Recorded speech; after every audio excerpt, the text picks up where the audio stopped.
En el rumbo de la tarde. El rumbo de la tarde. Hoy tenemos en cabina una visita y es el doctor José Ramón García, presidente del Colegio Dominicano de Cirujanos, y el doctor Alejandro Soto, secretario general. Ellos vienen para invitar a toda la clase médica, ¿no?, del país al 38 Congreso, 38º Congreso, actualización en trauma y cirugía mínimamente invasiva, del 1 al 4 de julio. ¿Cuáles son las cirugías mínimamente invasivas? Sí, muy buenas tardes a todos. La circuncisión. No. La cirugía laparoscópica. La robótica. Sí, son las cirugías mínimas. ¿Y lo que yo dije no? ¿Lo que yo dije no? Esas no entran en cirugías menores. Sí, de menores. La robótica sí. La robótica sí. Sí, es parte de la cirugía mínimamente invasiva. ¿Cuál es la ventaja de la cirugía? Si le hablas al micrófono es un éxito. Mínimamente invasiva. Miren por aquí, doctor, para que Rudy tenga... Gracias. ¿Cuáles son las cirugías mínimamente invasivas? ¿Por qué son mínimamente invasivas? Ya el doctor Jorge Rodríguez te dijo. No me parece. Y además de eso, ¿cuáles son los beneficios de una cirugía mínimamente invasiva frente a las cirugías normales que conocemos? Sí, muy buenas tardes a todos los radioescuchas de esta emisora y de este programa. Mi nombre es el doctor Alejandro Soto, secretario del Colegio Dominicano de Cirujanos. Soy cirujano general y cirujano laparoscopista.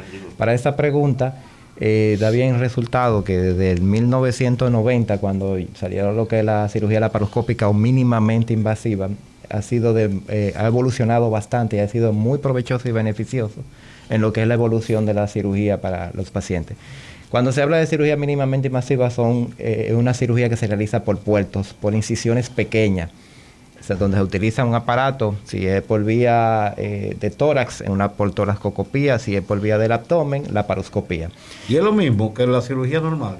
No es lo mismo, porque con la cirugía normal es cirugía abierta, donde se hace una incisión mayor. No, yo digo lo mismo, claro, eso se entiende. Digo lo mismo en el resultado de la cirugía. La evolución del paciente postquirúrgico con la cirugía laparoscópica es mejor. Incluso los pacientes que son sometidos a cirugía de vesícula, por ejemplo, por vía laparoscópica. Ahí está George enseñándonos una cirugía robótica. A la semana puede hacer prácticamente su vida normal. Sin embargo, con cirugía abierta tiene que durar para recuperación más tiempo. La próxima vez que operemos a George, vamos a hacerlo con cirugía abierta para que se tome 6 meses. Sí, pero también en la cirugía mínimamente invasiva nosotros tenemos más oportunidad de abarcar la visión intraabdominal mucho más amplia, ya que nosotros la vamos a ver a través de monitores de televisión, con una cámara, las cuales tienen, inclusive son tan modernas que hasta la dimensión nos la va a favorecer mucho mejor todavía. O sea, porque ustedes cuando entran, ven todo el espectro de lo que tienen ahí, simplemente cuando entran con el bisturí, que van directamente al punto, y aquí aquello con sangre, con cosas que se ven más rudimentaria, diría yo. Esa es para ponerlo en algo como de una forma gráfica. Sí, más o menos eso. Sí. Nosotros tenemos que utilizar un gas que se llama, que es el CO2. Ampliamos la cavidad abdominal y entonces la visión a nivel de todos los órganos, principalmente la cirugía de laparoscopía más frecuentemente es la colecistectomía. La vesícula. Entonces, sí, que antes la abrían desde el medio del pecho hasta la espalda, una cosa como que te cortaban casi por la mitad. Sí, claro, eso producía mucho más dolor. Y tiempo de recuperación. Claro, producía más afecciones a nivel cardiopulmonar, ya que el paciente limitaba por el dolor la respiración y producía siempre complicaciones pulmonares. Sin embargo, con este procedimiento, simplemente ya el paciente, uno le pone anestésicos locales que sean de efecto de mayor duración, y estos pacientes tienden a evolucionar mucho mejor en el postquirúrgico. A quien operaban antes la vesícula se pasaba un mes en cama, prácticamente. Y cuando nosotros comenzamos a estudiar lo que es la parte de cirugía, el paciente se ingresaba 2 días antes, se le ponía un levín, se lavaba el colon y prácticamente duraba en la preparación de la cirugía 1 semana. Y después de la cirugía casi otra semana. Ya luego que vino la cirugía laparoscópica ya el paciente de un día para otro. Sí, sí. Debe ser mucho más cara.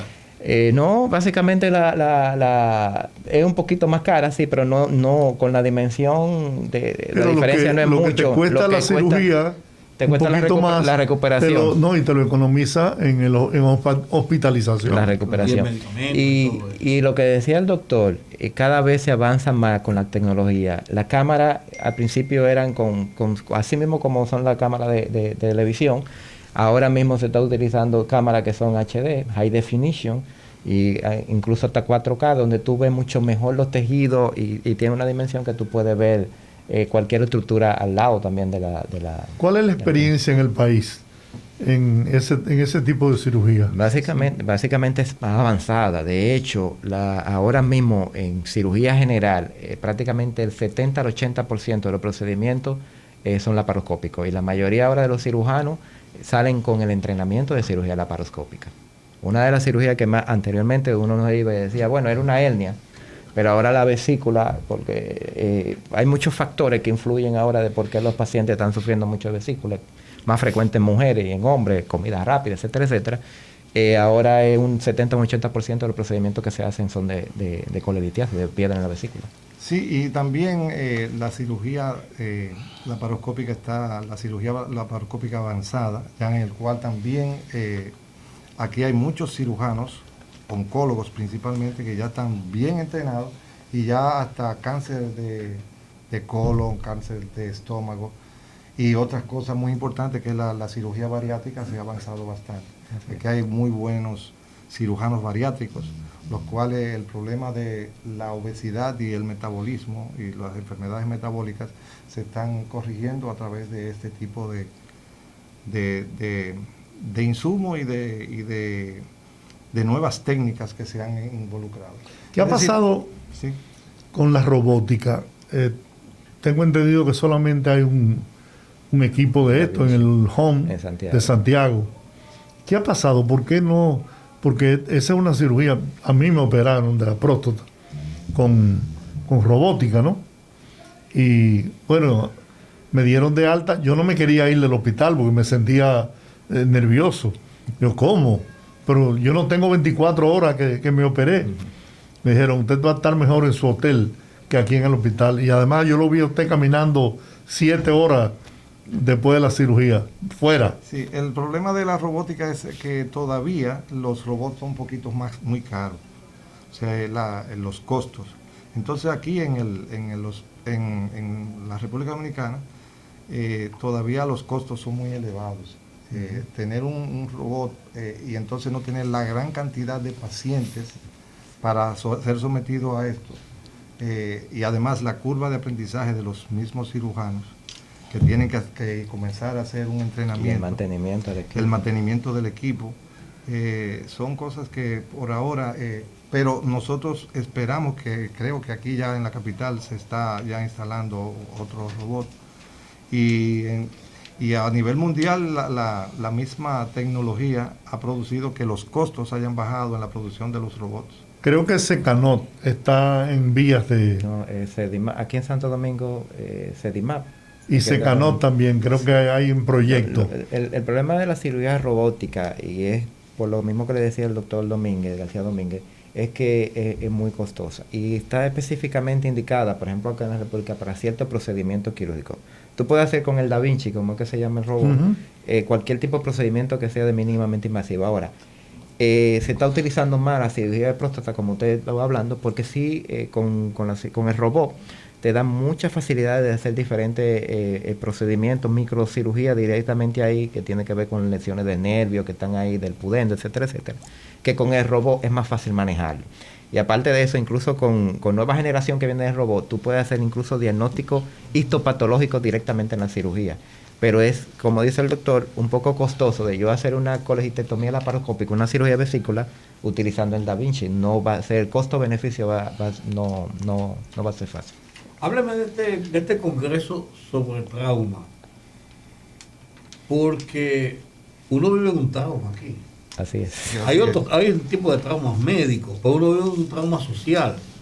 que si las cosas suben, que si el tráfico lo va a volver loco a uno, Claro. El supermercado. que si el calor agobia.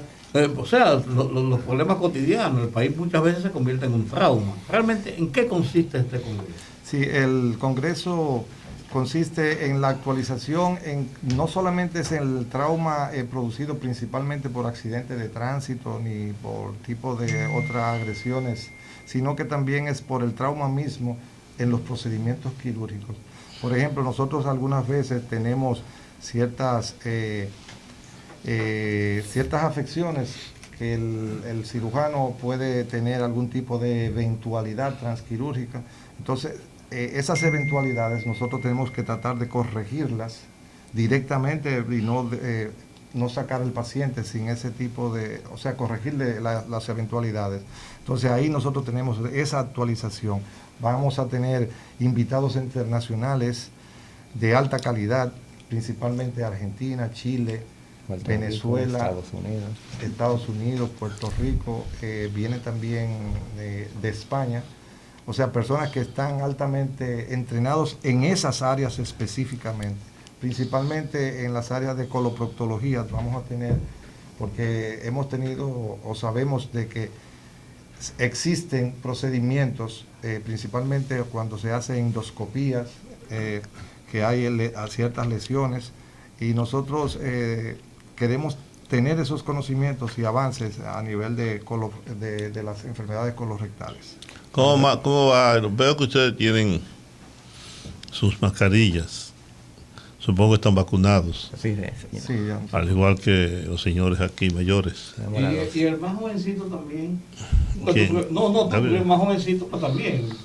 Bueno, sí, pues yo usé un privilegio. Cuando yo fui me dijeron, pero usted todavía no tiene la edad. Yo sé que no tengo la edad, pero... ¿Tú llevaste a Georgie? Diga la verdad. Sí, llevé a Georgie, entonces yo dije, no, quedando con mi padre. Y entonces me vacunaron. Díganos cómo ustedes sienten que ha marchado este proceso Miren, de lucha contra el COVID. Aquí, Ya me dijeron que usted es un buen cirujano, usted operó a Yulara. Así es, gracias. Saludos. Mire, usted sabe que si nos vamos al ámbito internacional, la República Dominicana ha tenido una muy buena respuesta con lo que es el tratamiento que se le ha dado al manejo de esta pandemia. Y tenemos muy buenos resultados. Ahora sí bien es cierto que con las vacunas, que usted sabe que tenemos varios tipos, por el problema que ya incluso el presidente había mencionado, que las grandes naciones prácticamente se derivaron, acapararon todo, y hemos tenido que tener de AstraZeneca de la India, de la China, etcétera. Aún usted teniendo, como se dice, la doble dosis, por ejemplo nosotros, el personal de salud, que ya tenemos las 2 dosis. Sí, nosotros también. No significa que ya nosotros debemos de quitar la bioseguridad, porque sabemos, por lo que ha pasado en otros países como la India y Brasil, que hay hay subtipos diferentes del COVID, que tú bien esta vacuna te puede proteger con una, pero al otro no, de otro subtipo no te puede proteger. O tú puedes ser un vector, un contaminante a otro que te puede dar un COVID subclínico con poca sintomatología, pero tú puedes ser contaminante. Entonces, con eso la República Dominicana ha tenido muy buenos resultados, muy buenas respuestas, y es de los pocos países de América Latina que prácticamente se ha controlado acá en el COVID. Eso sí hay que decirlo. Sí, así podemos decirlo. Y sobre todo que hemos visto que tanto la morbilidad como la mortalidad se ha mantenido en una curva más o menos estable, aunque últimamente es muy probable que nosotros veamos ciertos repuntes, porque hay personas que todavía están siendo muy... Por la inconsciencia, la gente. Pienso, en una discoteca hay 143 personas apresadas porque la gente está loca. Y con la misma, el uso de ciertas jucas, y eso también ha provocado también la contaminación y la infestación a otras personas. Pudimos ver ayer mismo en el malecón, había muchísimas personas que estaban con mucha inconsciencia. Entonces debemos ayudarnos nosotros mismos, porque eso es algo parte de la conciencia ciudadana, de que esto no ha terminado. Pero nosotros como profesionales debemos tratar de mantener siempre la distancia. Vi un señor en una piscina Con la mascarilla. Una mascarilla puesta. Y hay gente que hasta duerme con ella. Sí, claro. Bueno, tampoco se puede abusar. No, hay gente que está asustada, eso sí. Es verdad. Hombre, ese señor que está ahí, ese señor mayor, estuvo como 6 meses sin salir de su casa. La esposa lo tenía amarrado a una silla. Pero mira, no me arrepiento de haberlo hecho. A la postre. Ajá. En los días era traumático. Pero después, cuando uno ve el resultado, uno se siente No, pero claro, escribiste un libro. Sí, pero no, Escribiste un libro, leíste. Cuando uno dice, uff, me salvé. Y uno ve tantos amigos y tanta gente Eso que es verdad. conoce de su entorno con los problemas que ha provocado esto. Uno dice cumplir con esa parte conmigo mismo. ¿No? Y mire, usted sabe que hay muchos pacientes que usted lo ve ahora que están por ahí y usted lo ve normal, que ha quedado con secuelas.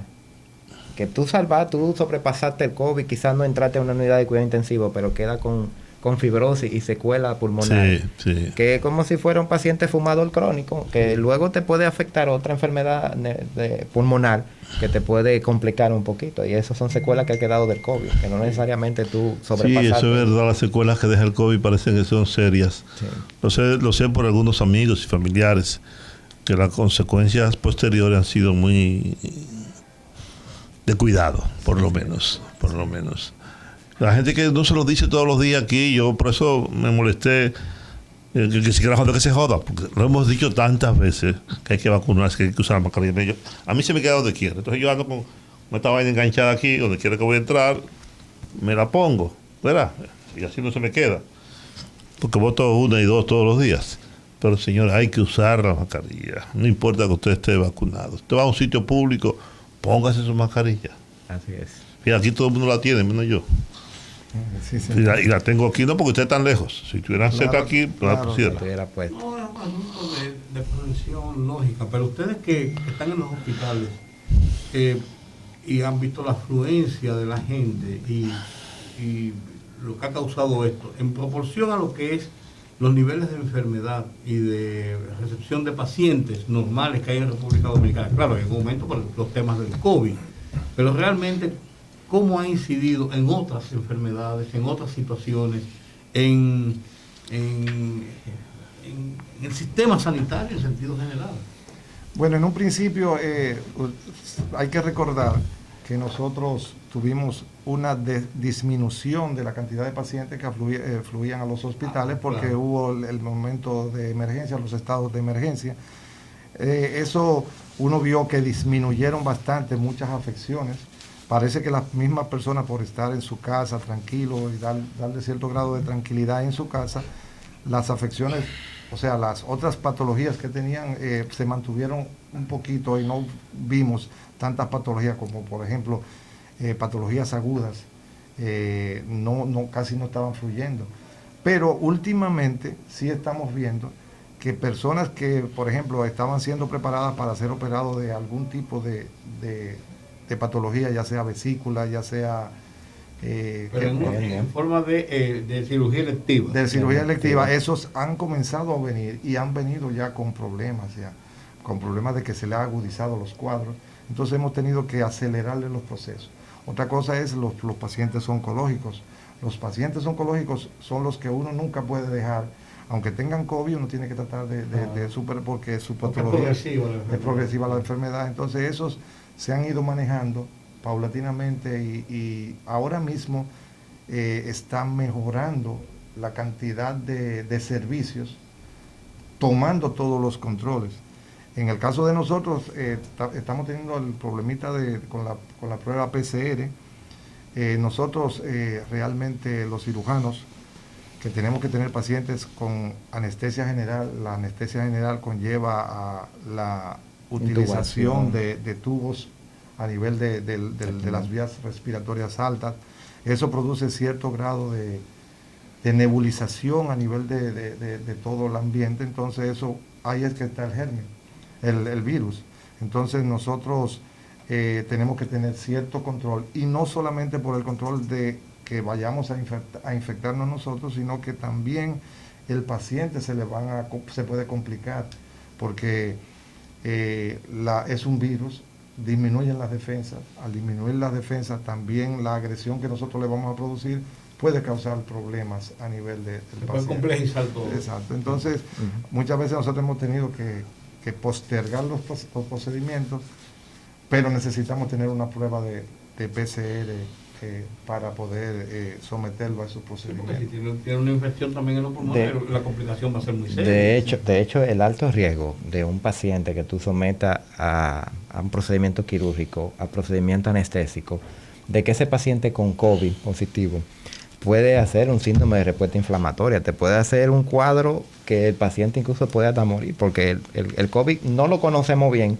pero te puede afectar no solamente el pulmón, hay diferentes tipos de órganos que se ve afectado y te hace un síndrome de respuesta que el paciente incluso puede fallecer. Y por eso hay que tenerlo claro. El paciente quirúrgico en el caso electivo, incluso también el de emergencia, tiene que tener claro de que el paciente, para tratar o adelantar al tratamiento de si tuviera el COVID, porque las complicaciones son un poquito severas. Los pacientes de cirugía electiva, si tiene COVID hay que derivarlo. Mejor es su condición de COVID. Cuando esté negativo, entonces tú lo operas, porque someterlo a un procedimiento quirúrgico tiene riesgo de que te pueda hacer un síndrome de respuesta inflamatoria y fallecer. Por eso obligatoriamente están exigiendo la prueba de COVID.